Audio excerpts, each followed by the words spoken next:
আমার প্রথম একটা ছোট ভিডিও আমার মায়ের বার্থডেতে।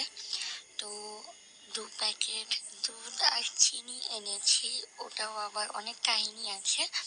আমার মায়ের ফোন নিয়েই আমি দোকানে গিয়ে মায়ের ফোন থেকে ফোন পে করে দিয়েছিলাম 2 প্যাকেট দুধ আর চিনির জন্যে।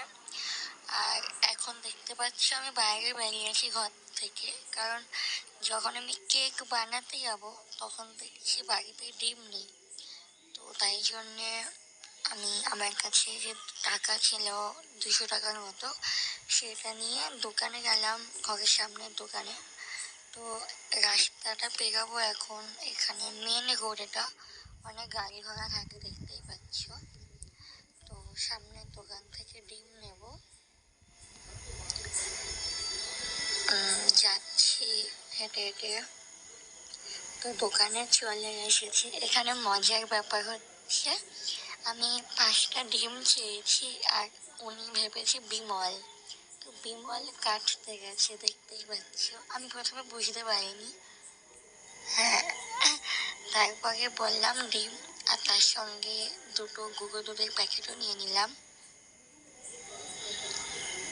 এবার নেওয়া হয়ে গেছে, এবার বাড়ির দিকে যাচ্ছি। আর হ্যাঁ, এটা আমার প্রথম ভিডিও, যদি কোনো ভুল হয়ে থাকে প্লিজ ক্ষমা করে দিও। আর তোমরা সবাই আমাকে একটু সাপোর্ট করো যাতে এগিয়ে যেতে পারি। এই বাড়ির দিকে যাচ্ছি আমি একটা মিক্সারের কৌটে 1 কাপের একটু বেশি চিনি নিয়ে নিয়েছি, বলতে পারো 1 কাপ আর হাফ কাপ। ওটাকে আমি একটু গ্রাইন্ড করে নেব। তো আমি দেখতেই পাবো আমি মিক্সিটা একটু চালিয়ে গ্রাইন্ড করে নিচ্ছি। তো গ্রাইন্ড হচ্ছে, আর ভালোভাবে গ্রাইন্ড করতে হবে যাতে চিনির দানাগুলো পুরো গুঁড়ো গুঁড়ো হয়ে যায়। আর হ্যাঁ, আমি কখনো কেক বানাইনি, যদি কোনো ভুল হয়ে থাকে প্লিজ ক্ষমা করে দিও। কারণ আমি আমার মায়ের বার্থডেতে কী করবো ভেবে ভাবলাম একটু কেক বানাবো, ফার্স্ট টাইম কেক বানাবো। আর ফোন দেখে দেখেই, তার মধ্যে বাড়িতে বেকিং পাউডার নেই, তো দেখতেই পাবে আমি কীভাবে বানাবো। আর চিনিটা গুঁড়ো গুঁড়ো হয়েছে নাকি দেখলাম, হ্যাঁ ঠিকঠাকই হয়েছে, দেখতেই পাচ্ছ মোটামুটি ভালোই হয়েছে। তারপরে দুধটা একটু জাল দিয়ে নিতে হবে, গ্যাসটা লো ফ্লেমে করে দুধটা উষ্ণ গরম করে নিতে হবে। আর এটা 4টে ডিমের সাদা অংশটা আছে, কুসুমটা আলাদা করে রেখে দিয়েছি। এবার সাদা অংশটার মধ্যে একটু ভিনিগার দিয়ে দিলাম, কারণ বেকিং সোডা বা ইনো কিছুই নেই, যেমন ইউটিউবে দেখিয়েছে একটু ভিনিগার দিতে হবে, ভিনিগার দিয়ে দিয়েছি। তো ভিনিগার দিয়ে একটু মাখিয়ে নিতে হবে। আর হ্যাঁ, আমার এই রেসিপিটা দেখে কেউ ট্রাই করতে যাবে না, কারণ আমি জানি না আমার পরিণতি কী হবে। তোমরা দেখো, মোটামুটি খাওয়ার মতো হবে। তাও আমার মা খুশি হয়েছে, দেখতে থাকো। তো ডিমটাকে ভালো মতো ফাটিয়ে নিতে হবে, খুব ভালো মতো ফাটাতে হবে। ফাটিয়ে নেওয়ার পর যাতে ফেনা ফেনা উঠে আসে, ঠিক আছে।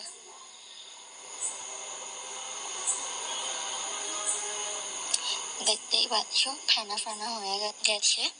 তো এর মধ্যে আমি চিনির গুঁড়ো করাটা দিতে থাকবো, দিয়ে একটু একটু করে মাখাতে থাকবো। প্রথমে সবটা দিইনি, একটু একটু করে মাখাচ্ছি, দেখতে থাকো। একটু দিয়ে একটু নাড়িয়ে নিলাম, তারপরে আবার একটু দেবো, দিয়ে এইভাবে একটু একটু দিয়ে মাখাতে থাকবো, দেখতে থাকো। তো এই মাখামাখির মধ্যে চুপচাপ না থেকে ভাবলাম একটু গল্পই করা যাক। তো আমার মায়ের বার্থডে হচ্ছে জুলাই মাসের 3 তারিখে। তো ভাবছিলাম অনেক দিন থেকে যে কিছু একটা করবো, কিন্তু আমি তো আমার কাছে ওরকম টাকা পয়সা কিছু ছিল না। তাও মা যে টিফিন খাওয়ার জন্য টাকা দিত, ওখান থেকে জমিয়ে বা এরকম জমিয়ে 200 টাকার মতো জমিয়েছি। এরপর ওই 200 টাকাতে তো দুধ, ডিম, ময়দা এত কিছু তো হয় না, তাই জন্যে আমার মা একটা মাসির দোকানে বসে, মাসির দোকানে গিয়ে মায়ের কাছে বললাম, মা ফোনটা একটু দাও না, আমার লাগবে। তো ফোনটা নিয়ে একটু দোকানে গেলাম, দুধ দোকানে। মায়ের ফোনপে থেকেই ফোনপে করলাম, মায়ের ফোনপে থেকে ফোনপে করে দুধ নিয়ে এসেছি। এবার এসে তারপরে আমার যে 200 টাকা ছিল ওখান থেকে দেখতেই পেলে দোকানে গিয়ে ডিম নিয়ে এলাম। তো মোটামুটি আমি যেটুকু করার চেষ্টা করেছি ওটাতে আমার মা খুশি হয়েছে। আর পুরো ভিডিওটা যে মানে স্কিপ না করে পুরো ভিডিওটা দেখো, যাতে লাস্টে আমার মায়ের যে খাচ্ছে কেকটা দেখতে পারবে। তো দেখতেই পাচ্ছি গল্প করতে করতে মাখিয়ে মাখিয়ে পুরো থিকনেস এরকম করে নিতে হবে, ঠিক আছে? দেখতেই পাচ্ছ আমি 20 মিনিটের মতো নাড়িয়ে চাড়িয়ে মাখিয়েছি। এরপর দেখতে পাচ্ছি পুরো গাঢ় হয়ে গেছে। আরোক্ষণ আমি মাখিয়েছি, তো আমি চামচ দিয়ে মাখিয়েছি, আমার হাতটা অনেক ব্যথাই হচ্ছিল। তো আমি এটা মাখানোর পর দেখতেই পাচ্ছ মাখাচ্ছি এখনো। তো এটা ঠিক আছে, এরকমই হবে ক্রিমটা। তো আমি ক্রিমটা সাইডে রেখে কুসুমের বাটিটা নিয়ে নেবো, ওটাকে একটু ফাটিয়ে ওর মধ্যে ভিনিগার দিয়ে দেবো। আর যদি ভিনিগার না থাকে এলাচের গুঁড়োও দিতে পারো, কারণ ডিমের যে কাঁচা গন্ধটা ওটা বেরোবে না কেক থেকে যদি ভিনিগার বা এলাচের গুঁড়ো দিয়ে দাও। তো একটু মাখিয়ে নিতে হবে। এবার এর মধ্যে আমি ময়দা দিয়ে দেবো। ময়দাটাকে একটু মানে এখন ঘি দিলাম, কারণ আমার কাছে সাদা তেল ছিল না বলে, হয়তো ছিল, কোথায় রাখা ছিল আমি জানি না, মাও বাড়িতে ছিল না, তাই জন্য ঘিটা কোথায় আছে আমি জানতাম, তাই জন্য ঘি দিয়ে দিলাম। তারপরে ঘিটা ভালোভাবে মাখা হয়ে গেছে, এবার ময়দা দিয়ে দেবো। এবার ময়দাটাকে ছেলে ভালোভাবে দিতে হবে, যাতে অনেক টাইমে ময়দায় পোকা বা মোটা মোটা সব দাগ সব থাকে, তাই জন্য আমি ময়দাটাকে ছেলে দিয়েছি। এবার ভালোভাবে একটু নেড়ে চেড়ে মাখাচ্ছি। আর এর মধ্যে একটু দুধ দিতে হবে, ওই যে গরম করেছিলাম ওটা একটু উষ্ণ গরম দুধ দিতে হবে। অনেক বেশি গরম হলেও হবে না কিন্তু, কারণ অনেক বেশি গরম হলে হবে না কেকটা, কেন জানি না, কিন্তু হবে না। আর হালকা গরম দুধ দিতে হবে। আর এই যে দিচ্ছি আমি একটু একটু করে দিয়ে মেখে চেড়ে নেব, দেখতেই পাচ্ছ।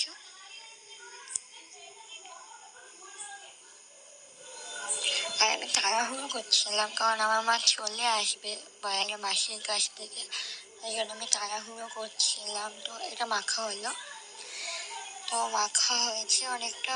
তারপরে দেখতেই পাচ্ছ অনেকটা থিকনেস চলে এসেছে।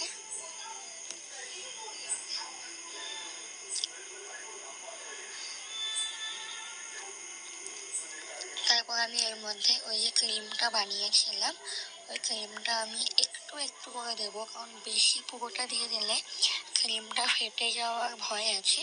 এটাও আমি যে ভিডিও থেকে দেখে শিখেছি, ওই ভিডিওতে বারবার বলে দিয়েছিল, তাই জন্য আমি এখানে বারবার বলে দিচ্ছি সেম কথাটা। দিয়ে ভালোভাবে একটু নাড়িয়ে চালিয়ে একটু একটু দিয়ে মাখিয়ে নিচ্ছি, দেখতেই পাচ্ছ। এখনই একটা গন্ধ উঠে এসেছিল, কারণ ভ্যানিলাটা দিয়েছিলাম না, বেশ ভালোই লাগছিল। তো দেখতেই পাচ্ছি আমি আরো একটু দিলাম, দিয়ে এবার মাখাবো। আর প্লিজ ভিডিওটা স্কিপ না করে পুরোটা দেখো, আর লাইক শেয়ার কমেন্ট করে দিও। তো আমি আর একটা বাটিতে নিয়ে নিয়েছি, কারণ কড়ার মধ্যে থেকে আর একটা বাটিতে নিয়ে নিয়েছি যাতে আমার মাখতে সুবিধা হবে। আর যখন কড়া থেকে বাটিতে নিলাম দেখাতে পারলাম না কোনো একটা কারণে, তো বাটিতে নিয়ে ভালোভাবে মাখিয়ে নিয়েছি। তারপরে ওর মধ্যে আমি কোকো পাউডার দিয়ে দিচ্ছি। আর কোকো পাউডার দেওয়ার টাইমে আমার খুব ভালো লাগছিল, কারণ আমার চকলেট খুব ভালো লাগে, কোকো পাউডারটা আমার ফেভারিট। তো কোকো পাউডার দেওয়ার পরে যখন আমি এটা মাখছিলাম তখন একটা খুব ভালো একটা স্মেল বেরিয়েছিল চকলেট টাইপের, খুব ভালো লাগছিল, বিশ্বাস করো। এটা মাখিয়ে নিলাম ভালোভাবে। তারপরে একটা যেটার মধ্যে আমি কেকটা করবো সেটা আমি ঘি দিয়ে ভালোভাবে লেপালেপি করে একটা কাগজের পেপার দিয়ে ভালোভাবে সেট করে নিলাম, দেখতেই পাচ্ছি। ওর উপরে আমি কেকের প্যাটার্নটা দিয়ে দিলাম। আর হ্যাঁ, দেখতেই পাচ্ছি এত কষ্ট করে মাখার পরেও এই যে কেকের প্যাটার্নটা নিচে যেটার মধ্যে কেকটা ছিল, কেকের প্যাটার্নটা তার তলায় অনেকটা চিনি ছিল, তাও চিনিটাই ফেলিনি ওর মধ্যে, তাই শুধু কেকের প্যাটার্নটাই ফেলেছি। তো আমি একটু ট্যাপ করে নিলাম, কারণ কেকটা তলায় না গেলে তলাটা ফেপে উঠবে, এটাও ভিডিওতেই বলে দিয়েছিল, তাই জন্য। আর এই কড়াটা আর এই স্ট্যান্ডটা আমি 15 মিনিট ধরে গরম করছিলাম ঢাকা চাপিয়ে। গরম করার পর এটা আমি বসিয়ে দিলাম কেকের কড়ার প্যাটার্নটা সমেত, দিয়ে একটা ঢাকা চাপিয়ে দিতে হবে। তো এই ঢাকাটা চাপাবো আমি। তো চাপানোর পর ঢাকাটা তলা দিয়ে যাতে বাতাস না বেরোয়, তাই জন্য এর উপর আমি ভারী কিছু ঢাকা দিতে হবে। আর হ্যাঁ, গ্যাসের সাইড ইগনোর করো, কারণ আমি জানি ভালো অবস্থা না, তুমি শুধু ফোকাস করো আমার ভিডিওতে। তো আমি এটাতে ঢাকিয়ে দিলাম। তো 35 মিনিটের মতো লো ফ্লেমে এটাকে করে নিতে হবে।